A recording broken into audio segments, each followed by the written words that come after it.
আমরা জীবদশায় সমস্ত সুখ পাবো কিনা জানি না, কিন্তু সময় পেলেই একটু কোথাও বেরিয়ে পড়ার যে সুখ, তা আমাদের কাছে যেন হাজার সমস্যার মধ্যে একটি স্বস্তির স্বাদ।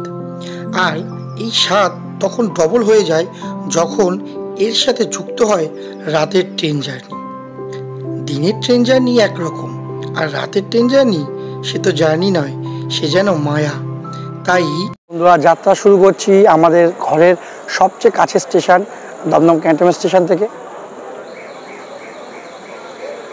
আমি দাঁড়িয়ে আছি এখন, ট্রেনের জন্য ওয়েট করছি। সুপম অলরেডি দুর্গানগর থেকে ট্রেনে উঠে গেছে, এখন ট্রেনে ওয়েট করছি। এখান থেকে আমরা ট্রেন ধরে সোজা যাব শিয়ালদা। শিয়ালদা থেকে আমাদের যে করে হোক একটা বাস নিয়ে আমাদের যেতে হবে হাওড়া, আর হাওড়া থেকে আমাদের আজকে ট্রেন ধরবো। কোথায় যাব, কি ট্রেন ধরবো সব তোমাদেরকে বলছি রাস্তায়। আগে চলো ট্রেনে ওঠা যাক, চলো।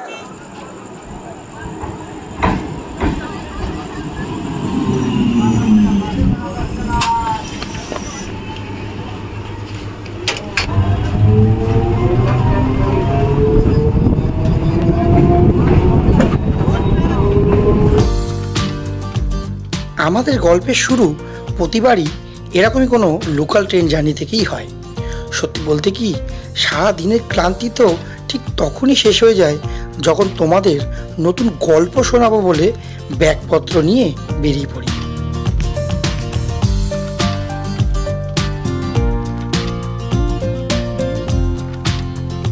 পিঠে ব্যাগ, হাতে ক্যামেরা, চোখে অদম্য স্বপ্ন, ব্যাস নতুন গল্প লেখার জন্য এতটুকু কিন্তু যথেষ্ট।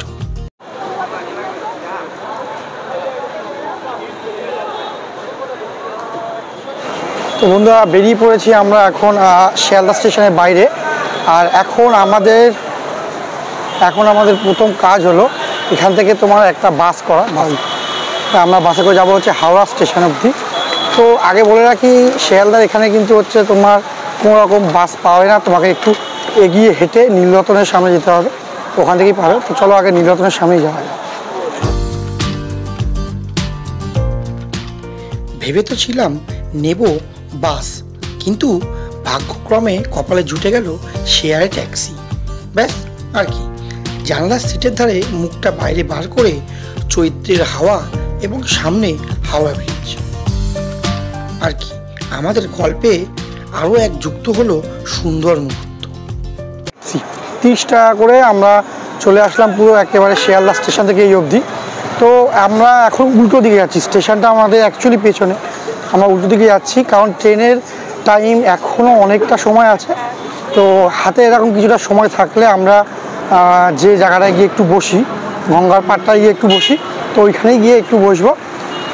তো সেই রাস্তাতেই যাচ্ছি, চলো গিয়ে তোমাদের ওখানকার দৃশ্যটা একবার দেখিয়ে দিই, চলো।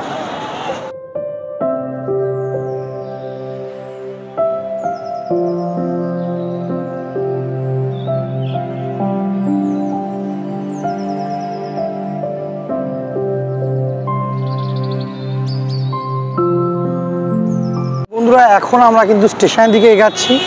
আর আমাদের যে ট্রেন রয়েছে 12331 হিমগিরি এক্সপ্রেস, যেটা 14 নম্বর প্ল্যাটফর্মে দিয়েছে। মানে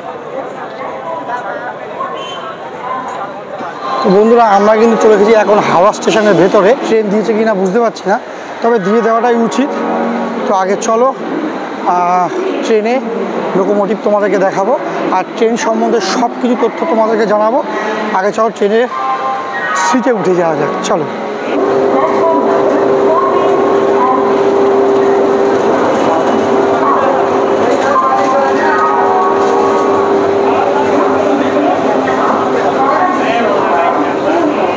বন্ধুরা, এই হলো আমাদের কোচ S3তে আমাদের 49 আর 50 পড়েছে, লোয়ার বাথ আর মিডল বাথ, তাই আমাদের কোনো অসুবিধা হওয়ার কথা না। এই ট্রেন সম্বন্ধে তোমাদের কিছু জানিয়ে রাখি তথ্য। তো বলে রাখি, এই ট্রেন কিন্তু হাওড়া থেকে প্রতি সপ্তাহে 3টে করে যায়, মঙ্গল, শনি ও রবি। এই ট্রেন এখান থেকে জম্মু তাওয়াই অবধি যায়, যার দূরত্ব টোটাল 2020 কিলোমিটার। আর এই দূরত্ব জার্নি পার করতে এই ট্রেনের সময় লাগে 30 ঘন্টা। আর আমরা এত দূর যাবো না, আমরা জেসিতেই নেমে যাব। এখান থেকে মাত্র 3টে স্টপেজ, সেই 3 নম্বর স্টপেজে আমরা নেমে যাব। আমাদের ভোর 4টে 4:30-র সময় হয়তো নামার কথা আছে, যদি ট্রেন লেট না করে তো 4:30। তো এখান থেকে জেসিতে আমরা যেখানে নামবো সেটা কিন্তু 309 কিলোমিটার। আর এই ট্রেন ফার্স্টে কিন্তু তোমার ছেড়ে ফার্স্ট স্টপেজ হচ্ছে আসানসোল 199 কিলোমিটার। তো আপাতত আসানসোল যখন ঢুকবে তখন রাত কিন্তু 2:30, মানে 79 সাল থেকে আমাদেরকে সার্ভিস দিয়ে আসছে, বিগত 45 বছর ধরে। এবং এই ট্রেনের কোচ হচ্ছে LHB কোচ, যেটা আমার আগে ISF ছিল, সেটাকে পরবর্তীতে 2018 সালে চেঞ্জ করে LHB কোচ করা হয়। তো এখন যে কোচ তোমরা এই ট্রেনে দেখতে পাচ্ছ সেটা কিন্তু হচ্ছে তোমার LHB কোচ। টোটাল 30 ঘন্টা জার্নি করে ঠিকই, তবে আমরা কিন্তু মাঝপথেই নেমে যাবো। মাঝপথও না, অ্যাকচুয়ালি 309 কিলোমিটার, এখান থেকে 3টে মাত্র স্টপেজ। এই ট্রেনে কিন্তু তোমার AC first tier, AC second tier, third tier, sleeper class এবং জেনারেল বগি সব করাই রয়েছে। আর হ্যাঁ, এটাতে তোমরা অনবোর্ড ক্যাটারিং ও আর এর সাথে তোমরা প্যান্ট্রিকারের সুবিধাও এখান থেকে পাবে। তো এই খাবারের তো কোনো সমস্যা নেই। আর এখন যেহেতু ছাড়ছে রাতের বেলায় 11:55, আর আমরা যেহেতু অনেক সন্ধ্যাবেলায় খেয়েছি, খাওয়া দাওয়াটা ভেবেছিলাম হচ্ছে তোমার স্টেশন থেকে কিছু নিয়ে নেবো, কিন্তু 14 নম্বর প্ল্যাটফর্মটা কিন্তু এমন একটা জায়গা যেখানে কিন্তু তুমি কোনো রকম খাবার কিছু পাবে না। তো একটা ছোটো একটা ভুল হয়ে গেছে। এখন আসানসোলে যে তোমার নেমে যে হচ্ছে খাবার নেবো সেটাও তোমার রাত 2:30। আশা করি তখন হচ্ছে কিছু পাওয়া যাবে না। তো চলো, কিছু এখন করার নেই। তো তোমরা যদি কেউ আসো তাহলে কিন্তু তোমরা অন্তত হালকা কিছু সামান্য শুকনো শুকনো খাবার নিয়ে এসো, যাতে তোমাদের এই ট্রেনে কিন্তু তোমার কাজে লাগে।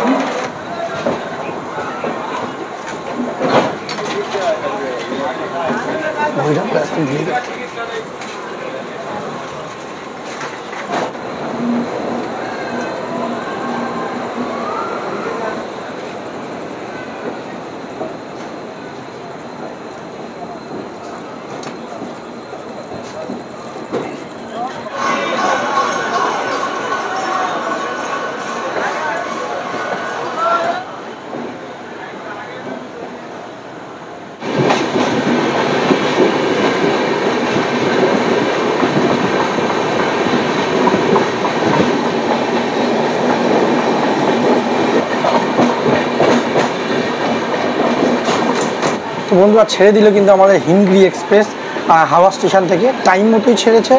তো বন্ধুরা এখান থেকে আমাদের ফার্স্ট অফিস কিন্তু হচ্ছে আসানসোল, যেটা 199 কিলোমিটার দূরে। আর সেইখানে দাঁড়াবে কিন্তু রাত 2:31। এখন সবে হচ্ছে তোমার 12টা বাজে, তার মানে এখনও প্রায় 2.5 ঘন্টা পর দাঁড়াবে। তো এর স্পিড কিন্তু হচ্ছে তোমার 50 থেকে 60 অ্যাভারেজ স্পিড। এবার রাতে কত উঠবে না উঠবে, কত লেট করবে না করবে, আমি সমস্ত এটাই তোমাদের সাথে শেয়ার করব অবশ্যই। তো আপাতত জেনে রাখো যে এর কিন্তু ফার্স্ট অফিস সোজা গিয়ে আসানসোল, আর কোথাও দাঁড়াবে না। তো এখন আপাতত সিটে যেতে হবে, সিটে গিয়ে তোমাদের সাথে কথা হচ্ছে। আরও এই ট্রেন সম্বন্ধে তোমাদেরকে আমি জানাবো, এর ভাড়া সম্বন্ধে জানাবো।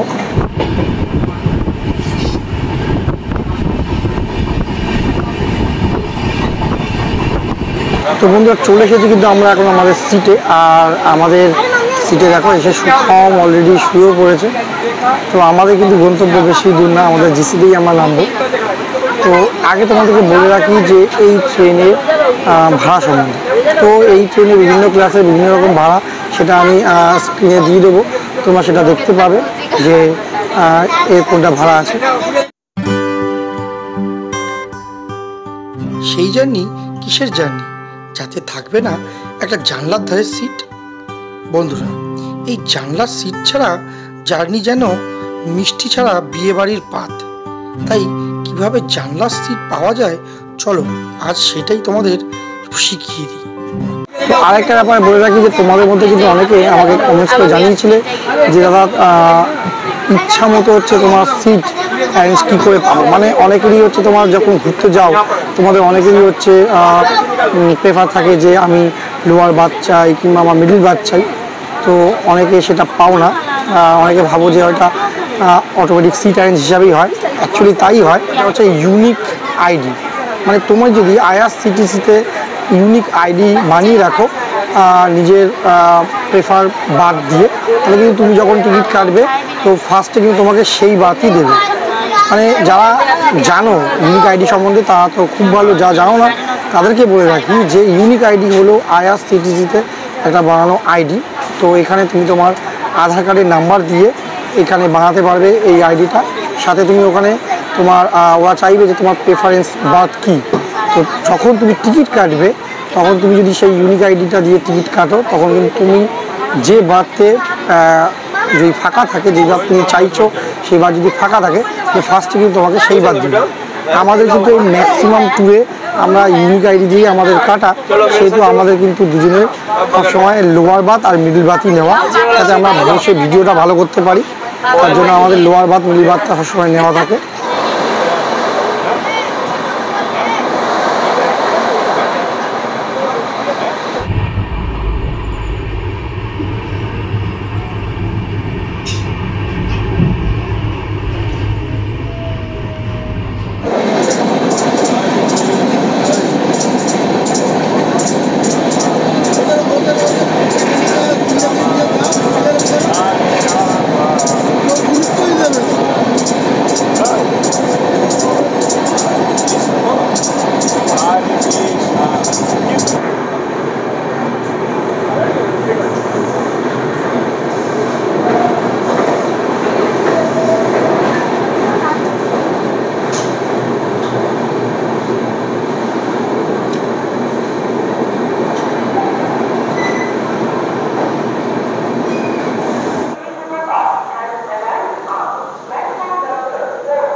তো বন্ধুরা, আমরা এখন 199 কিলোমিটার জার্নি পার করে এখন দাঁড়িয়ে আছি আসানসোল জংশনে।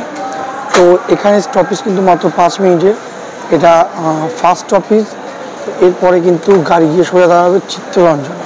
তো বাইরে কিন্তু মেঘ ভালোই করেছে, বৃষ্টিও হয়েছে, এটা ভালো করে বুঝতে পারছো। তো এরপরের স্টপেজ চিত্তরঞ্জন, এখান থেকে মাত্র 30 কিলোমিটার। ট্রেন আমাদের নিজস্ব সময়সীমা থেকে 25 মিনিট লেট করে চলছে। তো দেখা যাক যে আমরা যে সিট কতক্ষণে ঢুকাই, মানে আমাদের কত সময়ে যে সিটে আমরা যেতে পারি। সঠিক টাইম হয়তো মনে হচ্ছে আর কভার করবে না, 25 মিনিট লেট, তো সেরকম 25 মিনিট লেটই চলবে। চলো দেখা যাক।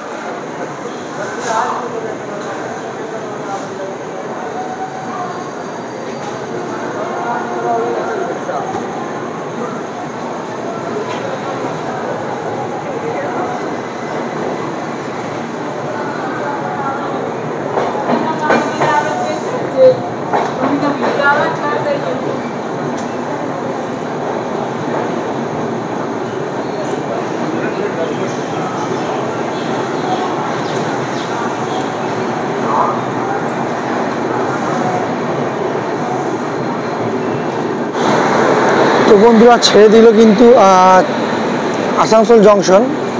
আর এরপরে স্টপেজ চিত্তরঞ্জন, যে যার দূরত্ব এখান থেকে মাত্র 25 কিলোমিটার, সময় আধা ঘন্টা থেকে 1 ঘন্টা বেশি লাগার কথা না।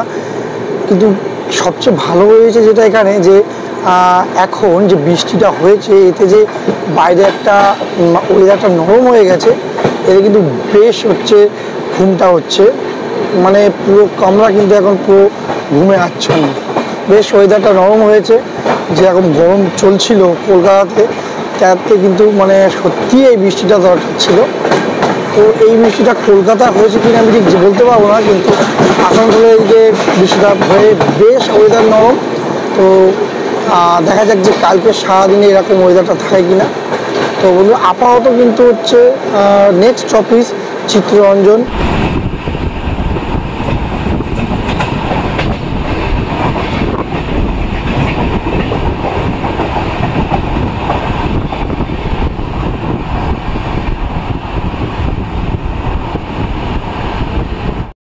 যখন চিত্তরঞ্জনে আমাদের গাড়ি গিয়ে পৌঁছায় তখন কিন্তু রাত ঘড়িয়ে 3:10। তবে আমি আশ্চর্য হয়েছিলাম এই ব্যাপারে যে স্টেশনে একটাও আলো নেই। এত বড় স্টেশন, সেখানে আলো থাকাটা স্বাভাবিক।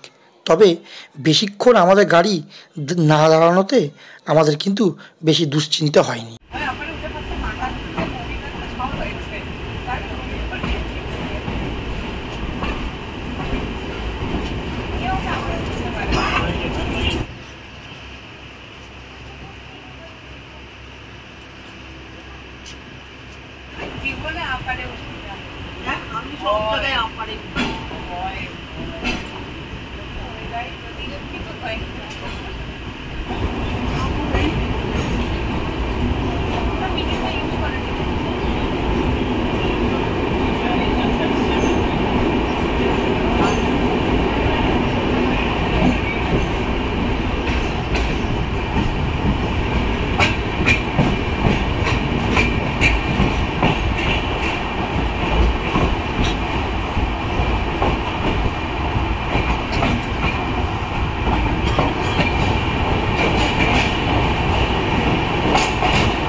না না ওই দিক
তো বন্ধুরা 309 কিলোমিটার জার্নি পার করে এখন আমরা নেমে গেছি জেসি জংশনে। তো এখানে কিন্তু ট্রেন আমাদের রাতের বেলায় খুব টানলেও দুটো জায়গা সীতারাম স্টেশনে আর মধুপুরের আগে দু জায়গায় দাঁড়িয়ে ট্রেন প্রায় 1 ঘন্টা লেট করে ফেলেছে। তো এখন ঘড়িতে বাজে 5:43, কিন্তু আমরা এখানে এখন নেমেছি তোমার 5:21 বাজে। তো বন্ধুরা এখান থেকে তোমাদের অনেকেই প্রশ্ন জাগতে পারে যে আমরা জেসিতে কেন এসেছি। তো অনেকে যারা জানো যে জেসি কোন জায়গার জন্য বিখ্যাত তা তো অবশ্যই হচ্ছে কমেন্টে জানিও, আর যারা জানো না তাদেরকে বলে রাখি যে নেক্সট এপিসোডটা তাদের জন্য খুব শিগগিরই আসছে। তো চলো এখন আমাদের হিমগিরি এক্সপ্রেসকে টাটা বাই বাই বলার টাইম এসে গেছে। এখন আমরা স্টেশনের ওপারে যাব আর চেঞ্জিং রুমে ওয়েট করব, তারপরে আমরা এখান থেকে বেরাবো। তো চলো ট্রেনটাকে টাটা বাই বাই বলে বেরানো যাক।